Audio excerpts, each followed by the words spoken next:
Il y a des visages nouveaux que je ne connais pas ou peu. On a deux là-bas, deux ici, ça fait 6.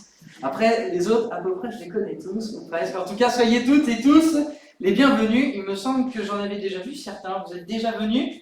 Soyez les bienvenus. Ils viennent pour la première fois ici. Madame a connu l'église de Nantes et donc mon grand-père. En tout cas, voilà, soyez aussi les bienvenus. Alors vous, eh bien, d'où venez-vous ? Perpignan, soyez les bienvenus, on est heureux d'être avec vous. Et que le Seigneur soit libre au milieu de nous en cette matinée. Je vais vous poser une question. Vous êtes-vous bien réveillé ce matin ? Ou alors une autre question, avez-vous bien dormi ? Parce que si on dort moyen, pour se réveiller, c'est un peu moyen. Avez-vous bien dormi ? Lorsqu'on est réveillé, on a conscience du monde qui nous entoure. Nous reprenons, entre guillemets, les capacités de chacun de nos membres. Je ne sais pas si vous l'avez déjà vécu, parfois nous sommes, entre guillemets, entre deux sommeils. On a des difficultés à réaliser si on est dans la réalité ou si on n'y est pas.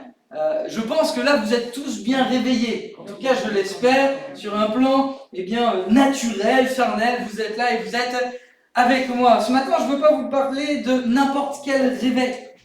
Je veux vous parler d'un autre type de réveil. Un réveil qui est spirituel. Nous sommes à une époque, je ne sais pas si vous avez fait attention, mais où on entend parler de réveil. On entend des églises qui vont prier pour le réveil. Mais c'est quoi ? En quoi consiste-t-il ? J'aimerais voir avec vous ce matin ce qu'est un réveil. Pour qu'on puisse en mesurer sa valeur, mais aussi son utilité, et peut-être aussi le besoin que nous avons qui se produise. On va lire ensemble Éphésiens chapitre 5, verset 14. Je vous préviens tout de suite, ça risque d'être une prédication qui est dense. Il y a beaucoup de choses que je vais dire. Je vais essayer de prendre le temps de les dire. Mais peut-être à la limite, prenez des notes parce qu'il va y avoir beaucoup de choses qui vont être dites. Et je prie vraiment pour que ça puisse être plus que des paroles. Que ça puisse susciter quelque chose dans nos vies. Éphésiens chapitre 5, verset 14, il est écrit ceci. Or, ce qui paraît à la lumière est lumière. De là viennent ces paroles. Réveille-toi, ô toi qui dors. Relève-toi d'entre les morts. Le Christ fera lever sa lumière sur toi. Amen. On ne sait pas exactement à quoi fait référence l'apôtre Paul lorsqu'il dit de là viennent ces paroles. Les commentateurs pensent qu'en réalité c'est un hymne israélien qu'il est en train ici de réciter, qui amenait les gens à réaliser qu'ils avaient besoin d'être réveillés sur un plan spirituel parce qu'ils vivaient dans le péché. Mais dans ce passage, il y a la notion de sommeil, il y a la notion de réveil. Et le terme réveil peut être traduit par résurrection. Ici, il ne s'adresse pas à des inconvertis. Il s'adresse à une église, c'est l'église d'Éphèse. Et il va dire à cette église, réveille-toi, toi qui dors, relève-toi d'entre les morts. Dans cette même église, il dira, rachetez le temps, car les temps sont mauvais. Bon, ça c'est la première lecture. Des questions de réveil. On va lire maintenant dans Habacuc, chapitre 3, verset 2.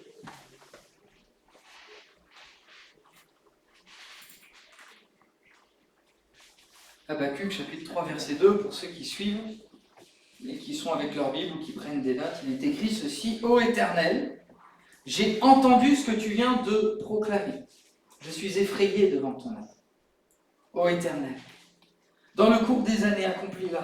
Dans le cours des années, fais-la connaître. Dans ton indignation, rappelle-toi d'être clément. Dans d'autres versions, il est écrit, Éternel, ravive ton œuvre. Au milieu des années, et dans une autre éternelle, au cours des années, fais revivre ton œuvre. Dans le texte original, il y a cette notion de rétablir quelque chose qui a été perdu. Dans ces deux textes, nous lisons qu'il y a besoin finalement d'un renouveau. Il y a besoin de quelque chose qui a été perdu, de quelque chose qui est mort et qui a besoin d'être réveillé, voire même ressuscité. Le réveil, tel que nous en entendons parler aujourd'hui, c'est finalement une œuvre de Dieu surnaturelle, miraculeuse, qui se produit pour réveiller les consciences.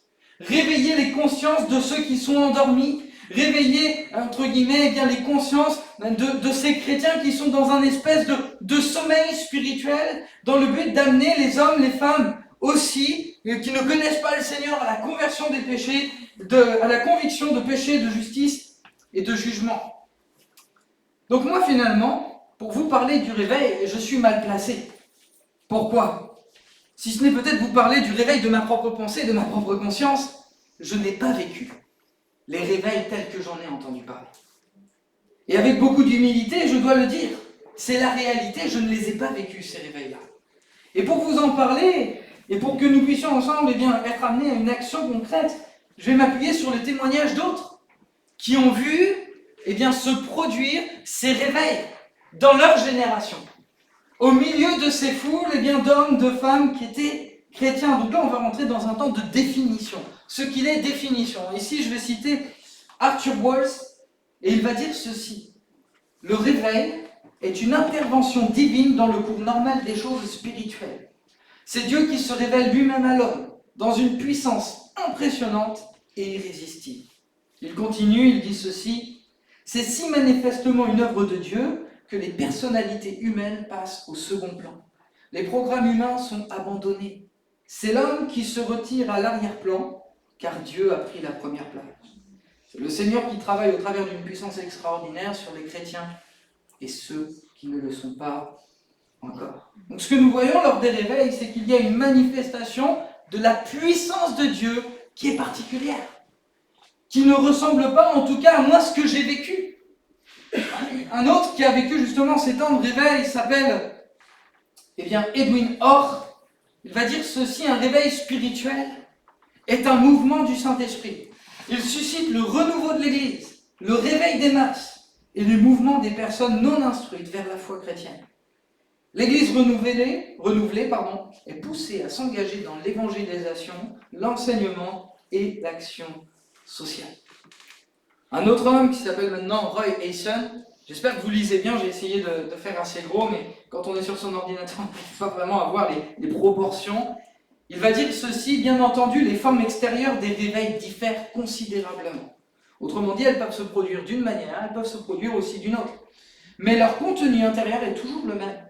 Une nouvelle expérience de conviction de péché parmi les croyants, une nouvelle vision de la croix, de Jésus, de la rédemption, une nouvelle volonté de la part de l'homme d'être brisé, de se repentir, de confesser ses péchés et de réparer ses torts. On continue, donc c'est une expérience joyeuse de la puissance du sang de Jésus qui lave complètement les fautes, qui rétablit et guérit tout ce que le mal a détruit, une nouvelle participation à l'abondance et à la puissance du Saint-Esprit qui accomplit son propre travail parmi son peuple. Il termine en disant ceci, un réveil, c'est simplement la vie de Jésus déversée dans les cœurs.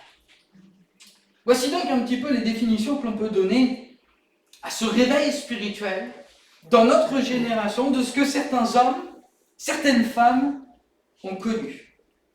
Que ce soit dans l'Ancien Testament ou encore dans le Nouveau Testament, nous voyons qu'il y a une action de Dieu qui est particulière. Si je devais résumer ce qu'est un réveil, c'est une forme de retour à Dieu sans compromis, qui inclut des manifestations tout à fait surprenantes de la puissance de Dieu. Dans l'Ancien Testament, nous avons plusieurs exemples. J'ai noté en premier les juges d'Israël. C'est le peuple qui se tourne vers Dieu parce qu'ils sont, entre guillemets, dans un déficit tellement important. Ils se rendent compte que Dieu les a abandonnés, qu'ils se tournent vers lui. C'est comme une espèce de réveil national. Ils vont prier et Dieu va intervenir. Et il va y avoir un juge. Ça, c'est un exemple. L'autre exemple que j'ai noté, c'est Jonas, à Ninive. Un homme vient et il dit 40 jours et Ninive sera détruite. Et qu'est-ce qui va se passer ? Le peuple entier va jeûner, va se repentir ils vont mettre, entre guillemets, de la cendre sur leur tête, il y aura des sacs, ils vont se couvrir de toit et ils vont demander pardon. C'est un réveil national à Ninive. Parce qu'un homme s'est levé et a dit, vous avez péché. Nous avons l'exemple d'Asa, 2 Chroniques, chapitre 15, versets 1 à 15. Nous avons l'exemple de Josué dans 2 Rois, chapitre 11 et chapitre 12. Josias, chapitre 2 et 2 Rois, chapitre 22 et chapitre 23. J'ai noté aussi Esdras et Néhémie. Esdras, c'est extraordinaire. Il est là, il est en train de prier. Il est tout seul, il pleure. Et il est vraiment en train d'être dans une angoisse par rapport à son peuple et par rapport au péché dans lequel a vécu son peuple. Et alors qu'il est là en train de prier, de pleurer, les autres viennent autour de lui et eux aussi commencent à se repentir. Esdras vit un réveil. Néhémie, pareil. Lisez, si vous avez besoin, je vous donnerai les notes de tout ce que j'ai fait. Et chaque fois, on peut observer 9 caractéristiques de ces réveils dans l'Ancien Testament. Et après, on va basculer dans le Nouveau Testament, où j'ai mis etc., parce que ce ne sont pas les seuls réveils. La première caractéristique, c'est que le réveil va se produire lors des périodes de ténèbres morales et de dépression nationale. C'est quand il y a, entre guillemets, un climat qui est tellement négatif, tellement loin de Dieu, et bien finalement que le réveil va se produire. Et ça, tout ce que je vais dire, c'est valable à tout ce qui se passe dans l'Ancien Testament. Chaque réveil commence dans le cœur d'un serviteur qui est consacré, et qui va commencer à prier, et à demander pardon, et à se tenir devant la face de Dieu. Chaque réveil se base sur la parole de Dieu, sur les proclamations puissantes de la parole de Dieu. Tous résultent, entre guillemets, à un retour à la louange, adressé à Dieu. Chacun s'accompagne de destruction d'idoles. C'est extraordinaire les réveils dans l'Ancien Testament. On a l'impression qu'ils font vraiment un demi-tour, comme une conversion. À un moment donné, ils font demi-tour et ils détruisent tout ce qui, entre guillemets, prenait la place de Dieu dans leur vie. Dans chaque réveil, les individus se séparent de leurs péchés. Dans chaque réveil, les personnes retournent à l'obéissance et aux lois de Dieu. Dans chaque réveil, les cœurs sont remplis d'une grande joie et d'un grand contentement. Oh, grand contentement. Et pour finir, chaque réveil est suivi d'une période de prospérité nationale. Donc ça, c'est l'Ancien Testament. Et je trouve déjà que si on s'arrête sur ces 9 points pour une application pratique aujourd'hui dans l'Église, ça pourrait être très intéressant. Mais nous, dans le Nouveau Testament, c'est différent. Pourquoi ? Parce que nous avons un élément qui est supplémentaire. C'est qu'il y a eu l'effusion du Saint-Esprit. Nous sommes des pentecôtistes. Je m'attendais à un amen. L'Église primitive, en tout cas, celle que nous trouvons dans le livre des Actes des Apôtres, va vivre un réveil continuel. Elle va croître grâce à l'effusion de l'Esprit. La fameuse puissance de Dieu qui va se manifester le jour de la Pentecôte et au travers des ministères. Acte 2, Pierre, 3000 conversions. Acte 4, nous lisons 5000 conversions. Et si on se réfère à l'histoire de l'Église dans les Actes des Apôtres, ce sont des églises qui sont dynamiques, qui sont remplies du Saint-Esprit. Je pense à l'Église de Corinthe qui manifeste tous les dons spirituels. Ce ne sont pas des églises parfaites, mais il y a quelque chose de puissant qui se manifeste. Les Épîtres nous montrent que ce ne sont pas des églises parfaites. Mais il y a une manifestation de la puissance de Dieu qui est indéniable et bien supérieure à ce qu'en tout cas aujourd'hui nous pouvons vivre. Dans Acte 17, verset 6, l'effusion du Saint-Esprit est tellement puissante qu'il est écrit « Ce sont des gens qui ont bouleversé le monde. » Vous imaginez ? Ça fait même pas 20 ans que l'évangile commence à être annoncé. Et c'est une église qui a bouleversé le monde. Le réveil spirituel, il produit ce genre d'impact. Et je pense qu'il faut admettre avec beaucoup d'humilité que nous n'en sommes pas là. L'idée n'est pas de nous comparer, frères et sœurs, parce que je ne peux pas le faire, ce serait maladroit de ma part de le faire. Mais je pense que nous sommes appelés à vivre l'Église telle qu'elle est présentée dans les Actes des Apôtres. Je pense que l'Église, sur un plan national, je parle de notre pays de France, même sur un plan européen, je pense qu'elle a besoin d'un réveil spirituel, d'une effusion de l'esprit avec la même puissance que celle qui est dans le livre des Actes. Troisième élément, et après on ira ensemble un peu plus loin, c'est pourquoi en avons-nous besoin ? Un homme qui a vécu justement ces réveils et qui était entre guillemets aussi à l'initiation de ces réveils, ou plutôt à l'origine, Charles Finet, a écrit un livre qui s'appelle Le réveil religieux. Et il va dire, pour quelle raison il faut qu'il se passe un réveil dans les églises, et même au-delà de l'église, dans notre nation. Il dit parce que souvent, nous constatons qu'il y a un manque d'amour fraternel. lorsqu'il y a dans l'Église des jalousies, des médisances, de la dissension, lorsque la mondanité s'est glissée dans l'Église.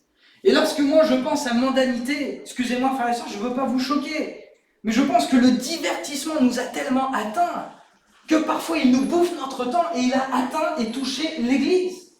Lorsque les membres de l'Église sont tombés dans des péchés scandaleux, lorsque les chrétiens ne sont plus dans la piété ou la discipline, lorsque les méchants triomphent et se moquent de l'Église, et pour finir, lorsque les pécheurs restent indifférents et dans la folie.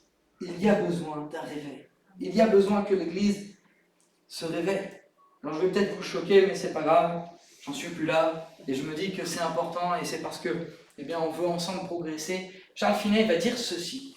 L'Église doit alors sentir le besoin de se réveiller et d'agir comme le font les pompiers d'une grande ville quand le feu y éclate pendant la nuit. Elle doit détourner les feux de l'enfer qui encerclent les méchants. L'Église dormir. Si dans un incendie, les pompiers restaient endormis, que toute la ville fût consumée, que penserait-on de tels hommes? Et cependant, quelque coupables qu'ils fussent, leur faute serait peu de choses en comparaison du péché des chrétiens qui dorment, tandis que les pécheurs tout autour d'eux se précipitent avec stupidité dans les flammes de l'enfer.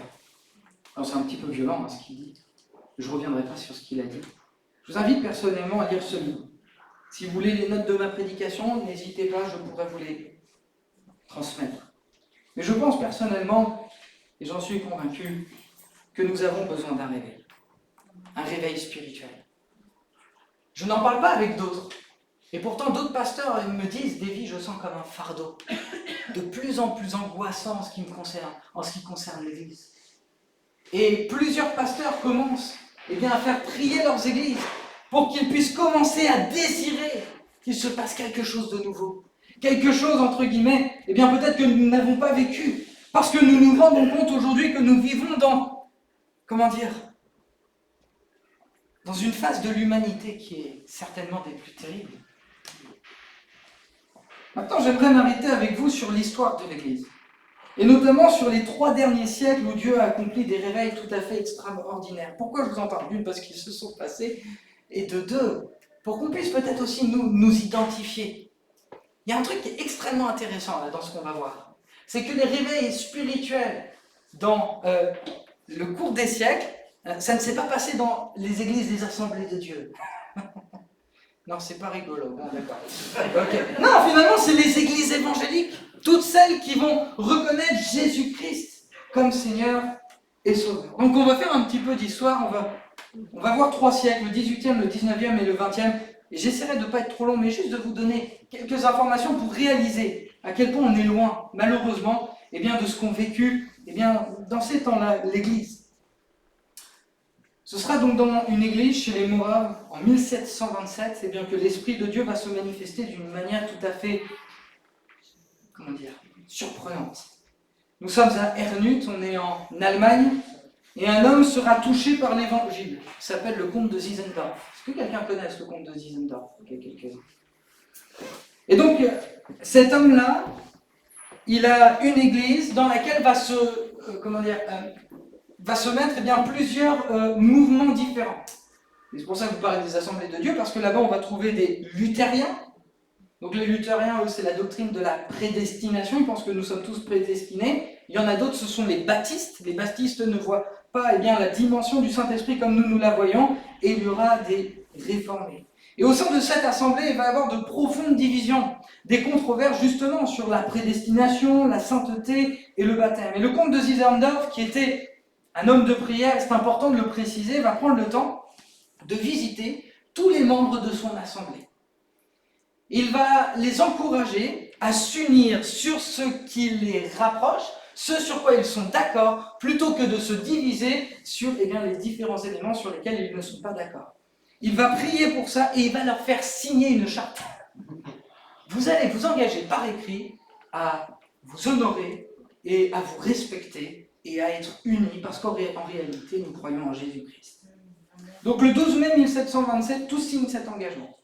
Le 16 juillet, le comte Zinzendorf va prier pour qu'il se passe quelque chose dans l'église. Et il va prier avec une telle ardeur, avec un tel zèle, avec 12 personnes, que déjà, il commence à sentir les frémissements de la puissance de l'évangile. Le 22 juillet, Plusieurs personnes de la communauté s'engagent fermement à se rencontrer régulièrement pour prier et chanter. Donc il y a quelque chose qui commence à se mettre en place. Le 5 août, le comte passe toute la nuit en prière avec une douzaine de chrétiens, et le 10 août, un autre pasteur dirige le culte, il est 10 heures, il commence, et au moment où ils doivent terminer, il est midi, le Saint-Esprit souffle sur eux, tellement fort que le pasteur tombe par terre sur le sol. Et toute l'église tombe sur le sol, ils sont balayés par la puissance de Dieu, et cette réunion va se prolonger de midi jusqu'à minuit, et ils vont pleurer et se repentir. Un truc de fou. Le 13 août, donc 3 jours plus tard, le Saint-Esprit descend sur eux, et c'est la Pentecôte. Ils sont baptisés dans le Saint-Esprit. Et à la suite de cela, je vous passe tous les détails, il va y avoir un mouvement de prière qui va sortir de cette église, qui va durer 100 ans. Et pendant ces 20 années, où, entre guillemets, il y a le début de ce réveil spirituel au sein de cette église de Morale, il va y avoir des centaines de missionnaires qui vont être envoyés. Donc ce réveil, il a lieu en Allemagne, et il va impacter d'autres contrées. Par la suite, par exemple, les frères moraves vont impacter John et Charles Wesley. Est-ce que vous connaissez John et Charles Wesley? Il va falloir qu'on travaille sur l'histoire de l'église. John Wesley, c'était un prédicateur qui a commencé en 1728, mais il ne s'est jamais rien passé d'extraordinaire. En 1738, il est visité par les frères moraves qui ont vécu ce réveil, et il vit une conviction et une conversion surprenante. Et cet homme-là, donc John Wesley, avec son frère Charles, qui est un compositeur, vont passer, entre guillemets, dans différents pays, et le Seigneur va toucher. Et pourtant, les frères Wesley, eux, sont issus du méthodisme. C'est pour vous dire, en fait, il y a plusieurs mouvements. Mais tant qu'on croit en Jésus-Christ, c'est le plus important. Et il y aura d'autres personnages, tels que George Whitefield, Jonathan Edwards et d'autres. Ce sera l'Allemagne, la Nouvelle-Angleterre, l'Angleterre, l'Écosse qui sera touchée. Et à la fin du XVIIIe siècle, on va commencer à vivre un déclin du christianisme. En Amérique, en 1776, le Congrès américain proclame l'indépendance des États-Unis. Et à ce moment-là, l'Église connaît une dégradation soudaine au niveau de la moralité. En France, en 1789, il va y avoir la Révolution. Et là aussi, la France va être impactée. Un système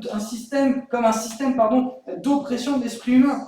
Et il y aura, après cela, tout un renouveau au niveau de la prière. Il y aura de nouveau des réveils.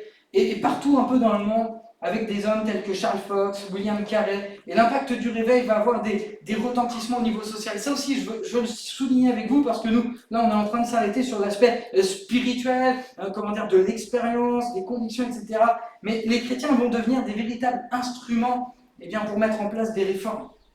Que ce soit les soins infirmiers, que ce soit la rescousse des ouvriers démunis, ils vont essayer d'abolir les 16 heures de travail, 7 jours sur 7. Vous imaginez un petit peu comment les chrétiens prennent vraiment à cœur les situations de leur pays. Ils essaient d'arrêter l'exploitation des femmes et des enfants dans les mines de charbon. Ils créent des parcs publics, des jardins, des gymnases, des bibliothèques, des écoles du soir et des sociétés de chant. Alors ça fait beaucoup pour le XVIIIe siècle. J'irai un peu plus vite pour les autres, mais c'est pour vous montrer en fait à quel point quand le Seigneur il visite une église et après un peuple, ça a des répercussions. Des répercussions qui sont extraordinaires. Maintenant, on passe au 19e siècle, le premier jeu. Ah, j'ai mis 18e aussi. Bon, je me suis trompé. C'est pas grave. Donc c'est XIX, 19e siècle. Et au 19e siècle, il y aura plusieurs réveils qui vont éclater. En Amérique, au Kentucky, à New York, à Chicago, de telle sorte qu'à New York, 60 000 personnes en l'espace de 2 ans vont se convertir. Et là, on parle de conversion. On ne parle pas d'adhésion. Charles Finet, qui faisait partie de ces prédicateurs et que j'ai cité tout à l'heure, il a mis en place lors de ces réunions ce qu'on appelle le banc des pénitents. On devait me dire, oh purée. Mais bon, après, on était dans une autre période. Mais en fait, la puissance du Saint-Esprit était tellement importante que les gens venaient devant et ils étaient en train de pleurer. Je lisais dans un des témoignages, il y avait une femme qui était habillée, mais très très élégante et avec un certain orgueil. Et il dit, je l'ai vu et j'ai prêché l'évangile et je l'ai vu pleurer et crier à grands cris, Seigneur, pardonne-moi. Qui d'autre que le Saint-Esprit peut convaincre les cœurs aussi fortement, jusqu'à mettre son orgueil de côté et s'humilier devant Dieu? Ouais. En Irlande, en 1857, ce sera 100 000 personnes qui vont se convertir en l'espace de 2 ou 3 ans. En 1859, le Pays de Galles, l'Écosse, l'Angleterre vont vivre un véritable réveil. Au Pays de Galles, ce sera 100 000 personnes qui vont se convertir, soit 1/10 de la population. Les convictions de péché sont tellement profondes que la criminalité va disparaître. Il y aura un célèbre prédicateur qui s'appelle Charles Spurgeon. On l'appelait le prince des prédicateurs, qui va naître aussi dans ce moment-là, et lui aussi va avoir un impact important. L'Église, là aussi, va impacter son milieu social. Il y a William Booth. Vous connaissez William Booth? Il va créer l'armée du salut et il va pouvoir venir en aide à des milliers et des milliers de personnes. Il y aura un autre personnage qui est peut-être pas autant connu, quoique c'est George Muller. Il va mettre en place des orphelinats et il va pouvoir aider des centaines et des centaines d'enfants. C'est ça que produit le réveil spirituel. On continue, 20e siècle, on se rapproche un petit peu de notre époque. Ce sera l'Europe de nouveau, le Pays de Galles qui sera touché par un réveil. Il va y avoir un réveil aux États-Unis en 1905, à Azusa Street, qui va commencer. Ça va être la manifestation de la Pentecôte, le baptême du Saint-Esprit. Et finalement, ce réveil en 1905, il va éclabousser le monde entier. Le monde entier. Et ce sera au XXe siècle que notre pays de France va lui aussi vivre un réveil spirituel. Parce qu'en réalité, il y a un homme qui va venir, il s'appelle Douglas Scott, il est venu sur Narbonne, je ne sais pas s'il est venu ici à Port-la-Nouvelle, si Port-la-Nouvelle existait à ce moment-là, mais il va visiter tout un tas d'églises, il va lever des pasteurs qui étaient des pasteurs baptistes pour devenir des pasteurs pentecôtistes, et il va y avoir des choses extraordinaires qui vont se passer dans le pays de France. Et il y a plein de livres qui sont très intéressants sur l'histoire de l'Église, je vous les citerai plus tard. La grande question que je nous pose à chacun d'entre nous, où en sommes-nous au XXIe siècle? Où sont les réveils? Il y a quelque chose qui s'est passé à l'université d'Asbury dans le Kentucky. Quelqu'un en a entendu parler? Pendant 15 jours, il y a eu des milliers d'étudiants qui ont été touchés par la présence de Dieu, qui se sont réunis. Et pendant 15 jours, 24 heures sur 24, ils louaient Dieu avec une puissance surprenante. Au bout de 15 jours, ils ont fermé l'université, le réveil s'est arrêté. Où en sommes-nous? Où en sommes-nous pour notre pays de France que nous chérissons tant? Cela m'amène donc au troisième et dernier point de ma prédication. Maintenant que nous en savons un peu plus sur ce qu'est un réveil, mais aussi pourquoi nous devons désirer de le vivre, à la fois dans notre génération, mais aussi pour notre pays, pour ceux qui nous entourent, pour nos enfants, pour nos petits-enfants, pour nos parents, nos grands-parents. On va voir ensemble comment se produit-il. Quel est l'élément déclencheur? La clé du réveil, frères et sœurs, si le mot réveil vous pose problème, je l'expliquerai autrement. La clé de l'action de Dieu, c'est un retour à la prière. Il n'y a rien de plus. On ne peut pas créer l'action de Dieu, si ce n'est en priant. En 1952, un étudiant de Princeton demande à Albert Einstein ce qui reste comme sujet original pour une thèse de doctorat. Einstein va lui répondre « Renseignez-vous sur la prière ». Einstein était conscient qu'il y avait quelque chose qui se passait quand la prière avec foi était manifestée. La prière, frères et sœurs, c'est la clé de l'action de Dieu. On l'entend même parfois, Seigneur, nous savons que c'est la prière qui va actionner ton bras. Je voudrais démentir quelque chose avec vous, comme une idée reçue. Le réveil ne vient pas de manière inattendue. Il ne vient pas comme ça. On se réveille un matin et le Seigneur souffle. Ce serait extraordinaire. Mais tous les réveils spirituels dans l'histoire de l'Église se sont produits parce que certains se sont mis à genoux et ont prié pour qu'il y ait une action de Dieu dans l'Église et autour d'eux. C'est un mensonge de croire qu'en réalité, l'Église va être balayée comme ça juste par la volonté de Dieu. Bien que je crois que ce soit sa volonté, il attend de notre part que nous prions. Que ce soit l'Église des Actes des Apôtres, que ce soit l'Église des derniers siècles, nous voyons tout l'enseignement que vont donner les apôtres sur la prière. Nous voyons qu'ils se tenaient dans la prière pour que l'Esprit de Dieu puisse se manifester. On voit l'apôtre Paul qui est en train de demander à l'Église, priez pour nous, pour qu'une porte soit ouverte, pour qu'on puisse annoncer l'Évangile et pour qu'il y ait finalement cette autorité qui se manifeste au travers de nous. Avez-vous entendu parler du ruban bleu? Je fais un test d'histoire, hein. Tu en as entendu parler? Au Havre, voilà, c'est ça. Je suis avant. Ah. J'avoue. Ben, le ruban bleu, il y avait un bar sans alcool. Il y avait une femme qui s'appelait Hélène Biolay. Et elle avait à cœur. Et avec quelques personnes, ils se sont réunis. Ils ont prié pour la France. C'était dans les années 1900, au tout début. Et en 1925, le Seigneur va répondre.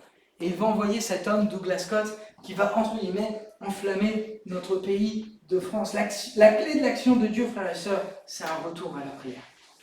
Le réveil en 1727, avec le comte de Zinzendorf, il s'est manifesté parce qu'ils se sont placés et ils se sont tenus dans la prière. L'apôtre Paul, dans toutes ses lettres, va parler de la prière. Jésus, durant tout son ministère, va enseigner à plusieurs reprises sur la prière. Et à plusieurs reprises, dans le domaine de la prière, il posera cette question. Souvenez-vous de cette parabole qui est terrible, la parabole du juge inique, la persévérance de la prière, ok, mais à mon retour, est-ce que je trouverai la foi? Est-ce que je trouverai la foi? Jésus veut nous interpeller encore ce matin sur notre vie de prière, sur nos désirs véritables, sur le souci que l'on a de l'Église et de notre pays. Parce qu'en réalité, derrière la prière se cache une puissance. C'est la puissance de Dieu. C'est la puissance nécessaire pour activer le bras de Dieu. Certains ont prié pendant un certain temps sans rien voir. Mais ce n'est pas parce qu'ils n'ont pas vu que Dieu n'était pas en action. Et nous aurions tellement tendance à nous décourager. Parce qu'on ne voit pas l'action de Dieu. Mais le Seigneur va dire, il prend l'exemple du juge inique, que finalement on a besoin de persévérer. Et encore le Seigneur dit qu'il va agir plus vite que le juge inique. Parce qu'il est bon et qu'il nous aime et qu'il voit nos cœurs.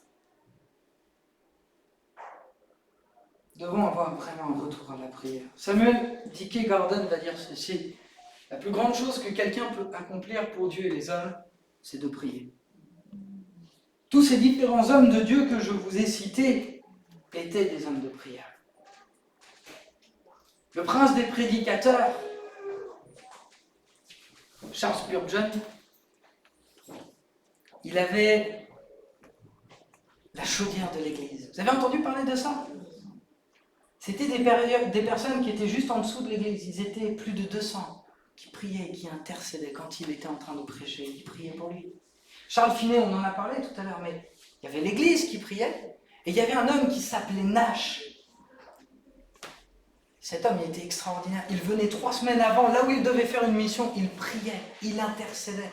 Et quand Charles Finet qui arrivait, qui lui aussi était un homme de prière, se passaient des choses extraordinaires. La prière, elle n'est pas optionnelle. C'est un moyen que Dieu nous a donné pour réveiller nos consciences, pour réveiller nos cœurs, pour réveiller l'Église, pour réveiller notre ville, pour réveiller notre pays. Est-ce que vous croyez que Dieu peut encore souffler comme il a soufflé? Amen.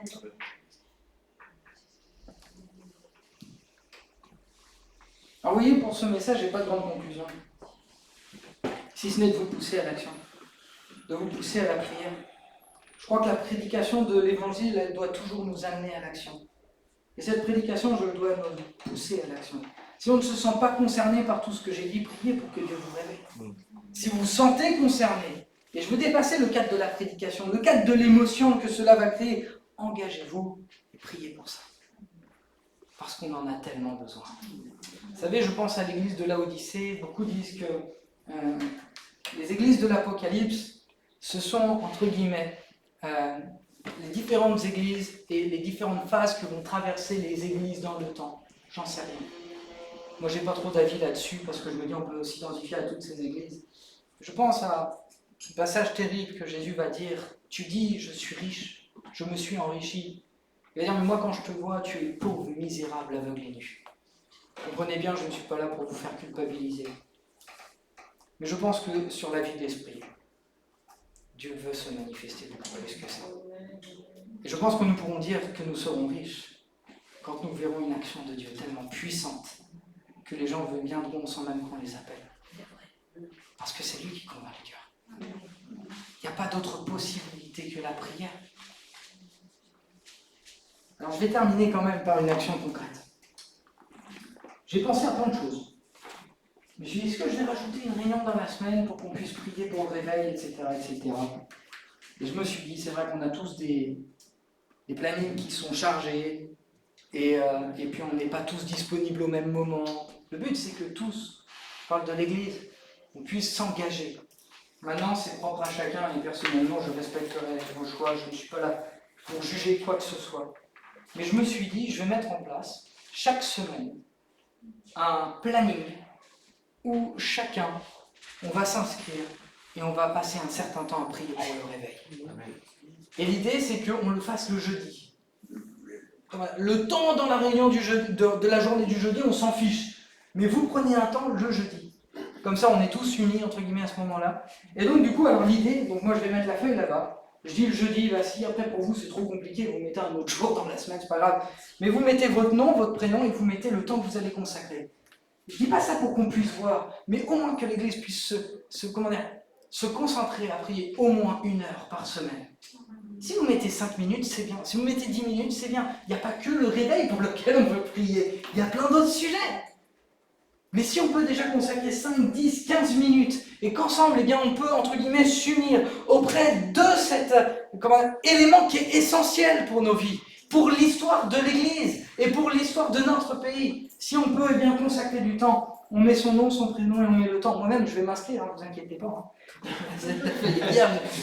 Mais je vais m'inscrire. Pourquoi ? Pour qu'on puisse s'unir ensemble et prier pour ça. Parce que moi, personnellement, je ne sais pas pour vous, mais je m'inquiète vraiment pour mon pays. J'ai mon pays vraiment à cœur. Mais au-delà de l'Église, je m'inquiète aussi pour l'Église. Parce que j'ai l'Église à cœur. Et parfois, je sens que l'Église, pour moi, c'est un fardeau. Un véritable fardeau que Dieu a mis sur mon cœur. Et je pense qu'on a besoin que le Saint-Esprit souffle tout à nous. Alors, je ne sais pas comment terminer cette prédication, si ce n'est qu'on va terminer par la prière.